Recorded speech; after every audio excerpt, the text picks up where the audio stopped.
Let's talk security. We have joining us on the program Dr. Kabir Adamu, MD, Beacon Security and Intelligence Limited, and a security expert. Dr. Adamu, you're welcome to the program. Thank you, Coyote. Last time I saw you were in Ukraine. So the Zamfara State Governor's statement. Well, thank you, Dr. Adamu. The statement by the Zamfara State Governor is still sending shockwaves across board, politically, in the security space as well. But, I mean, this is not the first time he said something like this. He says, well, he can tell where the bandits are, and all he needs is 2 months. He will bring banditry to an end. What do you see this as? The normal rhetoric that you expect to come from a leader, the governor, who's trying to make a statement that, you know, I don't have enough powers, or you think this is taken too far, Dr. Adamu? Thank you. I think let's start by looking at how security is structured, and then the powers that the governor has in terms of what I would call the national security enterprise, which makes up the structures, the instruments, and the people that run security in a country. Now, the way Nigeria is structured, security is in the exclusive list, and that means the federal government has more role, as it were, to play in national security. But then the governors, too, have been given some powers, and I'll quickly explain some of these powers. The most important one for the purpose of our conversation is that they chair the State Security Council. In other words, each governor has the power to sit with all the federal security agencies that are deployed in his state, in that security council, and he's the chairman of that state security council. So at that point, he's able to discuss with each of them to say, these are my concerns, and this is what I expect you, as based on your mandate, to achieve. Now, the second thing that is relevant to our conversation is the security vote that the governors received. And on your platform, Daniel Boala, who is now with the president, did indicate the amount of money that each governor receives as security vote. Now, we know that the governors dish out or dole out that money to these federal security agencies. But the challenge is this.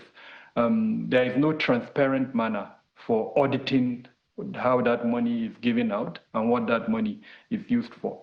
Now, having said that, it means the governor, on the one hand, has the power, using this Security Council, to determine to a large extent what these federal security agencies do. He also, by the money that he gives them, is able to influence, even if he's not able to direct their activities. So to that extent, where a governor is able to have structures in place to allow him not just to determine, but also to measure the performances of these organizations, then you see a better output. A good example I'll give is Lagos. The Lagos state government has been able to establish structures that would allow it to influence the outcome of the activities of the federal security agencies. So when Lagos set up the Lagos Security Trust Fund, and then uses that trust fund to purchase equipment, to purchase several things for the federal security agencies, it has given it leverage and ability to influence what the federal security agencies do. So now let's take ourselves to Zamfara within the context of what the governor of Zamfara stated. It's possible that he may have, as he mentioned, knowledge of where these bandits are. And of course, we do know. There is no bandit that is not known. All of them are known. Their whereabouts are known. Their businesses are known. Those of them who control the gold mines, that is known. That is not hidden information. But I think the challenge is that he hasn't put in place the structures in the manner that I've described them to be able to effectively supervise and then ensure that the outcome of his engagement with them is better in the manner that the Lagos state government has done. So his statement may be correct, but part of the fault would go with him. The second point, which is also important, is the fact that the federal government has not provided a framework for addressing the challenge of banditry. And that means there is no map, as it were, that the state governor can follow Kaduna State is doing a different thing. Katsina is doing something different. Zamfara, of course, is doing different. In some instances, they are not doing anything, actually. They are just attempting to experiment with outcomes. So this is the atmosphere that we found ourselves, and that is why the governor is able to make that statement. And while on the one hand, he may be right in the sense, but then on the other hand, he has certain responsibilities that if he had done them properly, would have given him the power, as it were, to direct and influence better the activities of the federal security agencies within his state. Well, you've brought different moving parts into this conversation, Dr. Adamu. So I want to see if we can break them down. So first, he has the powers to sit down with the heads of security agencies in the state. Does he have powers to order them on what to do? Because say he can't even give an order to an officer, police officer in that sense, talk more of a DPO or all of that. He has to come from the Inspector General or from above. So I'd like you to speak to that. In terms of the security votes, yes, the president's aide had said they receive between 1 to 2 or 3 billion naira. Well, they end up giving the DSS 20 million naira monthly, the Army 20 million, and all of that. Are you saying that they're not using the security votes well? So that will mean that there are questions that they must answer, but they will tell you that it is also classified, the security spending, so they can't exactly share what they use it for. Now, the third bit is, if we would actually want to test what the governor of Zamfara State said, what must be done to give him those powers that he wants? And we give him 2 months and say, fine, you have those powers, you have 2 months also, let's see what you can do. Do you think that would be fair game? Okay, starting with your first question, yes, he sits as the chair of the State Security Council, and all the federal security agencies are members of that Security Council. So normally what happens is they come, they present in a way reports to him. Each of them has a mandate. If it's the military, the mandate of the military is very clear. The police has a mandate, very clear. The customs, name them, all the federal security agencies that are deployed at the subnational level. Let's remember there are roughly 19 of them, and some of them are deployed at the subnational level, others are not deployed, but most of the 19 are there, and they would sit, they would present that report to him. And more importantly, we have to tie the second question to the first question, the request for funding from him. I stand to be challenged, but almost all of them, apart from what they get from their headquarters, also receive money from the state governor in terms of support for different things. It could be to foil their vehicle, it could be to, name them, so many things. So that is where he's able to influence their activities. I agree, and I am not in doubt about that. He can't direct their field operations. In other words, he can't tell them, this is where Bello Turiji is, so go and arrest Bello Turiji. He doesn't have that powers. But he can, for instance, during those discussions, tell them that from between this period, I'm giving you X amount of money, and this is what I expect you to do with the money. Now, let's say the money is meant for foiling vehicles, or it's meant for providing electricity, or whatever, at their divisions. And then through that, he tells them, okay, I expect improved security in, say, Gusau local government or in Kauranamuda local government. And then after the period that he has given them that money, they come back at the next Security Council meeting in a month's time, and there is no improvement in that local government. Now he has the power at that point to ask them, Commissioner, what happened? General, so, what happened? Why is there no improvement? So that is the level that he could, interrogate them. Of course, like I said, he can't direct their field operations, but he could do that. Now the challenge is this, and this is where most governors, unfortunately, are unable to hold to account these federal security agencies. They do not have an independent system of evaluating the performance of the organizations. Very few states have developed independent systems, and I gave the example of Lagos. Lagos has an independent system of evaluating the performance of these federal agencies. So by the time they sit with them, they're able to ask them critical questions based on the reports, independent reports they have. Lagos has the Command and Control Center, through which it's able to collate reports that give a clear indication of all the local governments in terms of their security performances month to month. Now that would allow the governor to look the commissioner in the eye to say, Commissioner, in this particular location, there is room for improvement. But most states, including states like Zamfara, do not have that capacity. So in other words, where the governor does not have an intelligence capability that is independent of what these federal agencies have, it makes it very difficult for him to hold them to account. So the commissioner of police is at liberty to come and tell the governor that this is the reason why I'm not performing in so-so location. But the governor cannot look at the commissioner and say, Commissioner, this is what I'm hearing. Your men are not deployed in so-so location, in spite of the promise you made to me in August that your men will be deployed. So that's kind of the gap that allows the governor to make that statement. And like I said, the responsibility is partly his own. Now tie that to the fact that there is no state in Nigeria at the moment that does not have a structure, a subnational structure, either in the form of a vigilante group or, like they call them in the Northwest, the community guard structures. So when you add all of that, you realize that the governor does have enormous influence. And if he understands public security in the manner that I've just described it, then he will be able to do much more better than they're doing at the moment. But I think the challenge is that public security, there is no accountability within that public security space, both politically and then operationally. And that makes it difficult, as it were, for everyone to hold to account people within the public security space, starting from the highest level, which is the president, down to the governors, and then of course the sectional heads within the public space. All right, Dr.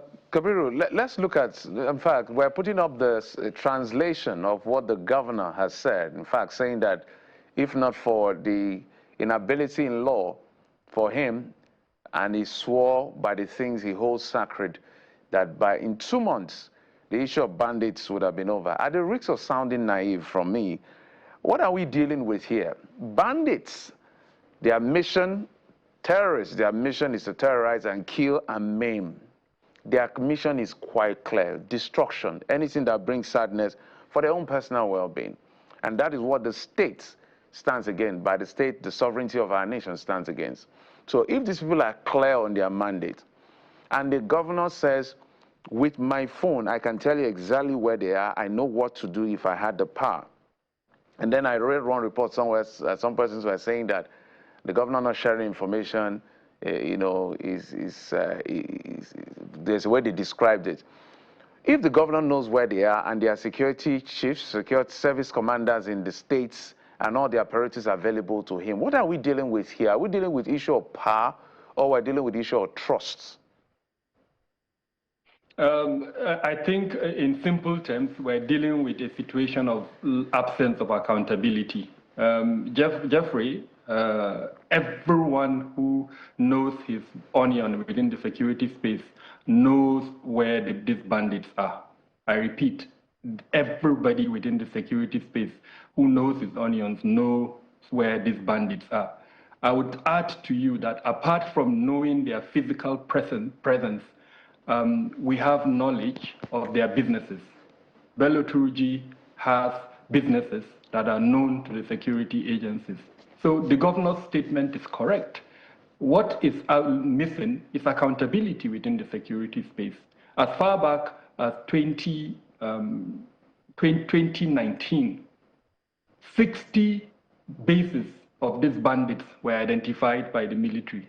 60 were identified by the military. It will be interesting, for the military to explain now to Nigerians how many of those 60 bases were destroyed from that 2019 up until, let's say, 2023, when this government came into place. And then from that 2023 up until now, how many of those bases have been destroyed? So the governor is correct. He's not, he's not the only one who has that knowledge. Everyone within the security space has that knowledge. But the challenge, like I said, is accountability. We are not holding those within the security space accountable in a clear manner. I speak about monitoring and evaluation, I speak about the oversight function that the National Assembly should have in the manner. If we're doing it, we won't be where we are at the moment. And I agree with the governor, 2 months is enough to at least contain the violence, even if we do not deal with it completely, but to contain it, then to allow the other components of peace building to now take place. For the avoidance of doubt, I agree with the governor. Knowledge of these bandits is known. What is absent is accountability. This is very, I don't know whether it's heartbreaking, confusing, disturbing. You've made a very profound statement that you know exactly where, everybody who knows their own in the security space know exactly where they are. And I don't even know where to go from there with that revelation. I don't know, for some persons it's a revelation that the people, they know where they are, they even know their businesses. And this is why people may be thinking sometimes that for certain things to thrive, the state may even be involved. And these are allegations that can be laid. And you won't blame them because they feel that if you're interested in us, you'll protect us. But before we let you go, Dr. Adamo, let's talk about why we're not doing things that are like what I'll call more like low-hanging fruits. Why is it that in 2025, we don't have at least a formation, any of our formation, let's even start with the police, that wears simple things like body cam? I understand like our police, maybe about 300,000, 400,000, the numbers keep changing.